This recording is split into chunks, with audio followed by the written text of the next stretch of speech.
John struggled to get hold of the ruler. After biting open the ruler with his mouth, he pulled out a piece of chewing gum. He then stuck the chewing gum to the top of the ruler. He then inserted the ruler into the toilet. As the phone in the toilet lit up, John's heart was filled with hope. He tried to unlock the phone. The ruler is too soft, making it impossible to control accurately with one hand.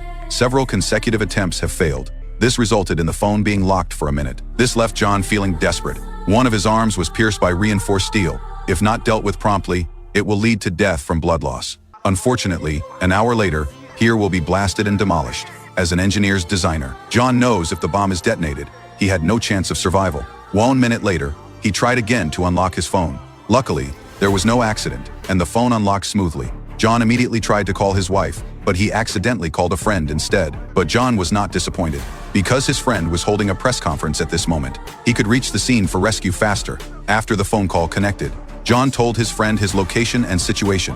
After hearing this, the friend asked John if he had called the police. Upon learning that he hadn't, he said he would be there soon, not long after. John heard the sound of a car. He hurriedly shouted for help, trying to attract his friend's attention. However, John didn't expect. Friends didn't even save him, even cover the toilet with a curtain. John doesn't understand why he did that. Wait for him to calm down and then dialed the emergency phone number. The phone line just connected when the signal was lost. He hurriedly operated the phone. He accidentally knocked the phone over. Hey!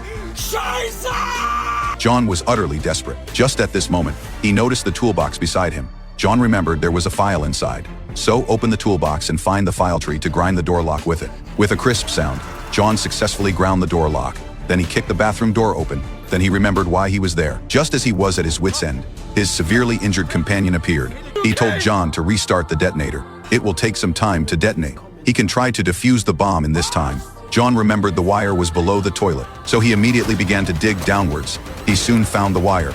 Without time to think, John immediately bit through the wire. On the other side, his friend noticed that the bomb had not been detonated, prepared to use the contact shield. John, upon hearing this, took out his phone. At that moment when the signal was restored, he immediately dialed the emergency police line and gave a detailed description of his location to the police, as well as the crimes committed by friends. Not long after, the sound of excavators operating could be heard outside.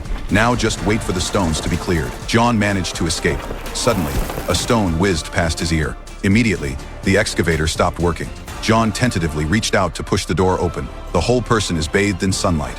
After enduring hardships, he was finally saved.